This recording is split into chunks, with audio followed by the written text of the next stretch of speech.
Hi guys, welcome back to my channel. In this video, I'm going to talk about PIDs, how I understand PIDs in a very simple terms. So I'm going to use this as my illustration of how I understand PIDs. So you have the driver of this race car. So basically, how a multi-rotor works is that you have a transmitter, then you have a driver, which is the flight controller, and you have the multi-rotor, and the flight controller is basically pre-programmed according to the type of pilots that you are, and you basically input the seat position and you tell the pilot how to fly in the multi-rotor. You're going to understand this a bit more when you watch the rest of the video. So hopefully I've explained as much as I could and you understand about PIDs more after this video. So please enjoy the rest of the video. Hi guys, in this part of the video I'm going to strip down the PID to its basic components and concept, so that I want to make it as simple as possible and you understand, and as I understand what PID means. So basically you have a transmitter, then you have the input states. So you give inputs to your transmitter and the signal gets transmitted to your vehicle. So your vehicle is pre-programmed to move in a certain way according to the instructions that is being transmitted from the transmitter and how the driver then behaves. The driver determines how your vehicle moves. So the driver will be pre-programmed according to how you want the vehicle to move. So it basically means that you can pre-program the driver to become an aggressive driver or a moderate driver or a slow driver. So he or she can be a race car driver or just an everyday in the street driver, or can be your grandma, grandpa driver. So when you give input to the states, when you send the signals to the driver, the vehicle will move according to the characteristic of the driver. So you need to pre-program how the driver behaves. So when you move your stick, say forward, and if your driver is a slow driver and then you want the driver to move from position 1, let's take the sticks as the position determinator. So let's say you want to move the car from position 1 to position 2. So you move your sticks from one position, say 0, 1, to position 2. So then how the car moves from position 1 to position 2 depends on how the driver is pre-programmed to move. So if he's a very slow driver, he will move slowly from 1 to 2. If he's a very aggressive driver, he will move from 1 to 2 very fast. If he's a moderate driver, he will move moderately to position 2. So, well, while he's moving from position 1 to position 2, the vehicle has a power assisted accelerator. So basically what it means is that when it's trying to move from position 1 to position 2, because of the outside factor and also the makeup of the vehicle, while it's moving from position 1 to position 2, it may drift from here to there, like that. So the vehicle has a pre-programmed power assisted accelerator to make sure that while it's moving from position 1 to position 2, it doesn't drift from the journey too much. So basically it keeps the vehicle in a straight line until it gets to position 2. So the third element is that while it's making his progress from position 1 to position 2, you can let him have his free reign, which means that you doesn't limit how fast he goes, so he can go zoom according to himself, but you can set the power assisted where I can call it a decelerator, so it helps you to determine how fast he goes. So if you want him to go a bit slower than what he wants to go, then you put a negative force to pull him back a bit so that he can move according to the speed that you want him to go. So the stick position will determine where he needs to go, position 1 to position 2, and then while he's moving, his vehicle is pre-programmed to make sure that he goes in a straight line from position 1 to position 2, and then the third element is that it's pre-programmed to make sure that he doesn't go too fast, or he goes according to how you want him to go, meaning that you want him to be either a fast driver, moderate driver, or a slow driver. So as you can see, I'm attempting to explain to you in absence of the P.I.D terms, so that you understand much better without thinking about P.I.Ds first. So let me repeat. You have a transmitter, you transmit signals.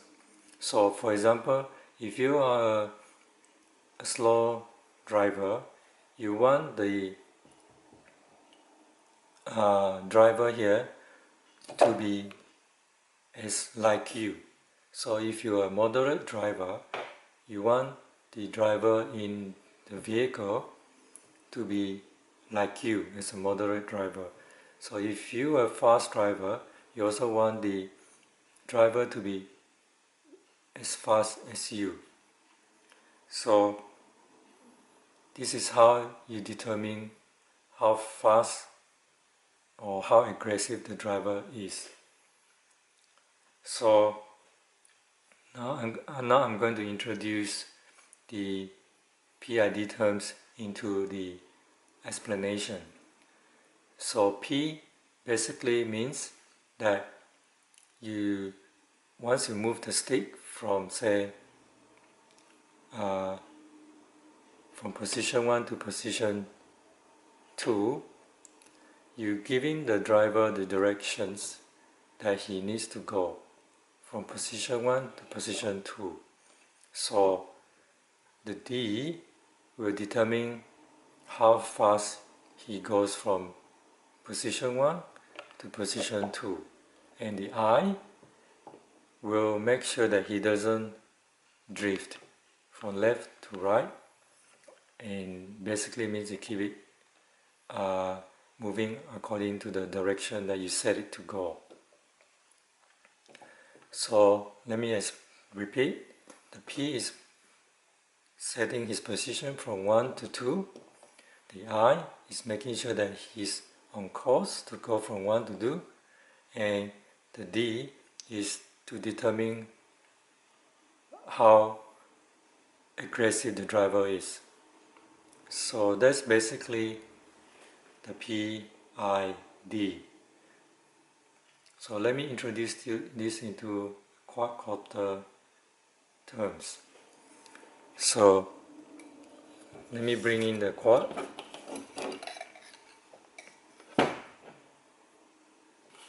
And just remember that the quad also has a driver on top of that.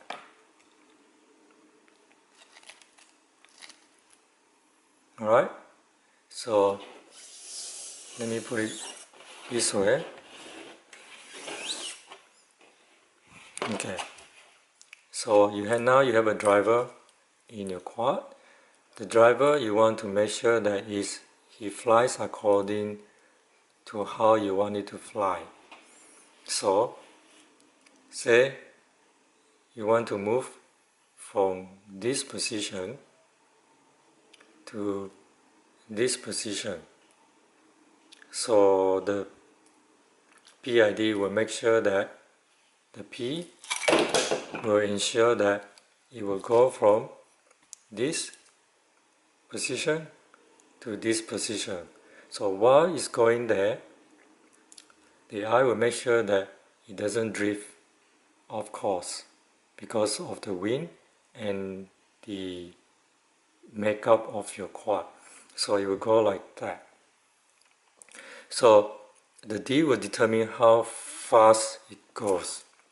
So you can go slow, or you can go moderate, or you can go fast. So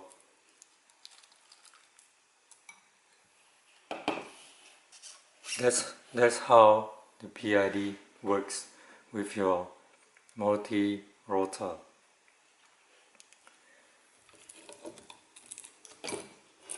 So that concludes this part of the video. So you understand what the P.I.D means in a very simple terms. Okay guys, in this part of the video, I'm going to explain the makeup of a quadcopter and how it determines its flight characteristics. So with a multi-rotor like this one, as you can see, you have the propellers, you have all these other components, the VTX, the antenna, the flight controller, the PDB board, ESC, camera, antenna, and the motors, and also the shape of the frame. So with a multi-rotor, as you can see, the flight controller is always in the middle because you need to have a balance with all the motors according to where the flight controller is. And all the weights must be centered in the middle because center of gravity is very important. It will determine how well your quad flies. So say for example this quad, this is like an X shape, but it's not a true X shape. Everything is centered in the middle. So if you hold this up, you can see that it is well balanced. So if I put the battery right on the top there, it will balance also. So with a well balanced quad, you can be sure that when it's trying to fly, it will be well balanced, so there will not be too much drifting around, so you don't have too much corrections, so the movement from here to here will be much easier and faster. So the other thing is that the props also is very important, because the more weights you put on your propellers, you're going to put more weights on the outer part of the frame, and it may unbalance the quad, so it make it more less efficient, also less center of gravity will not be totally right here, because the arms will be heavier, and then also the propellers are heavier. So these two components also determine the P.I.D values.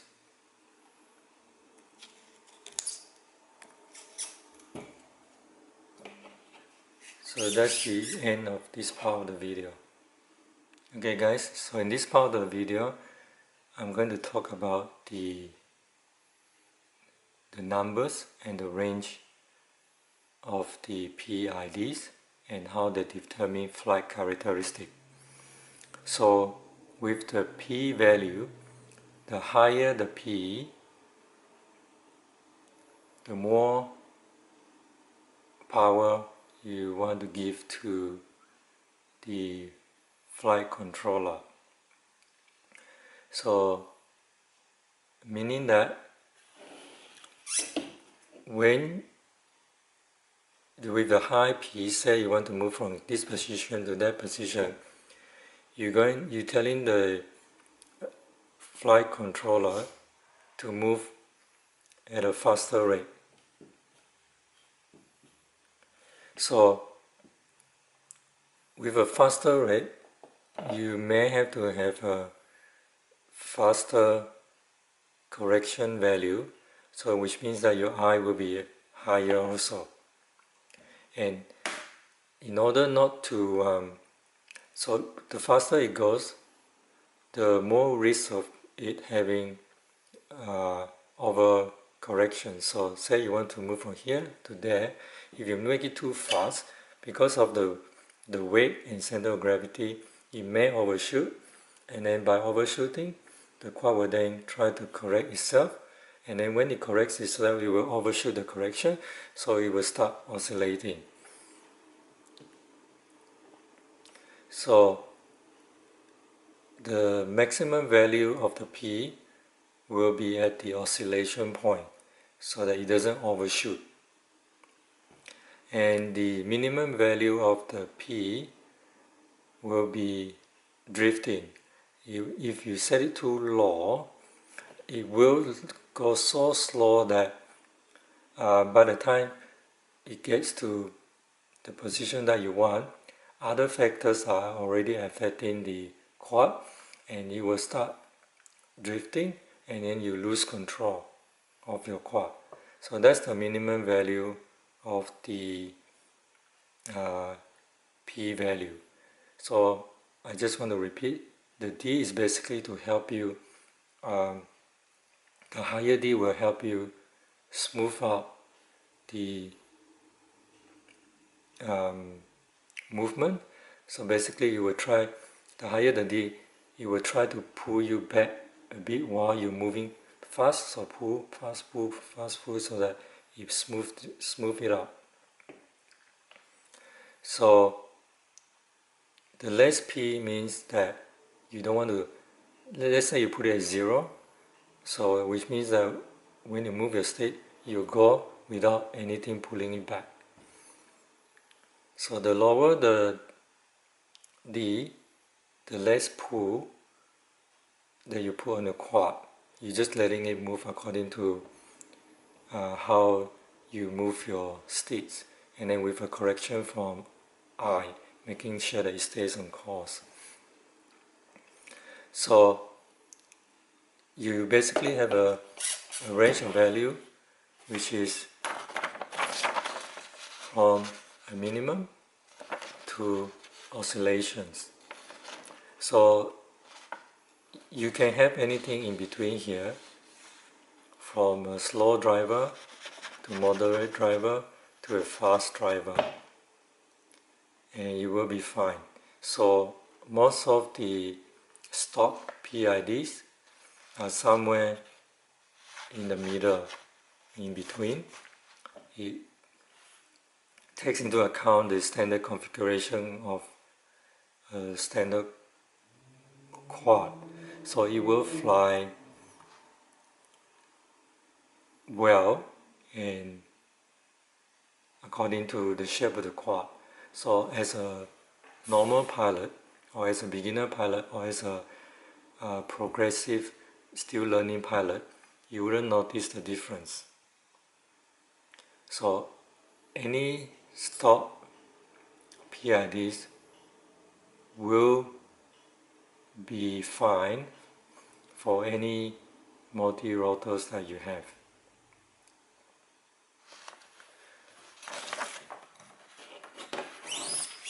So the P.I.Ds will definitely depend on the type of pilots that you are. So the P.I.D's values can be changed between the minimum and the maximum according to how you fly. So it basically means that when you are tuning the quad, you are making sure that it flies according to how you want it to fly. So tuning to me means that you can only tune the quad if you become a good or a better pilot.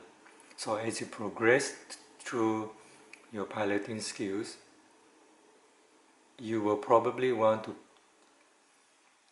tweak the numbers in the P.I.Ds to make sure that the quad flies according to how you fly at that particular point in time. So you will only know, or you will only be able to tune your quad if you become a better pilot and you know how your quad behaves. So as you progress through your piloting skills, you're going to continue tuning your quad. So don't worry about tuning now if you're still a beginner or a still learning pilot. Just take whatever stock P.I.Ds that's given to you and you should fly fine. So as you get more experience, then you can start thinking about tuning the quad. And don't worry about how the pros are flying, how the good pilots are flying. They fly according to their ability, so they tune their quad according to their ability. So let's say you get a P.I.Ds and then you have the similar quad as the pro pilots, and you put the P.I.Ds there, or you take their quad. You would not fly according to how they fly. You will not be able to fly the quad as well as they fly, because the P.I.Ds are not for you, because you're not the pilot that they are. So when you look around for P.I.Ds, when you look around for videos for tuning, it's fine, look at them, learn from that, but it doesn't mean necessarily that you have to tune your quad according to the P.I.Ds. So I have read several articles on P.I.Ds, and I'm going to put them down below in the links for you to read, because I'm pretty sure that I haven't covered everything that's in the articles. So one of the articles basically says that for aerobatic flight, you need to have a higher P, and for gentle smooth flight, you require a lower P. So always be aware that it has to be between the minimum and the maximum value. And for aerobatic flights, you don't want too much D because you don't want too much pulling back of the your driver in the quad, so that whatever stick position that you put in, it will respond according to your stick position. So I think that's all that I want to say for this understanding P.I.Ds. So hope you guys like this video, and please like and subscribe to my channel for more videos. So I hope you guys understand a bit more about P.I.Ds now than before. So until next time, cheers.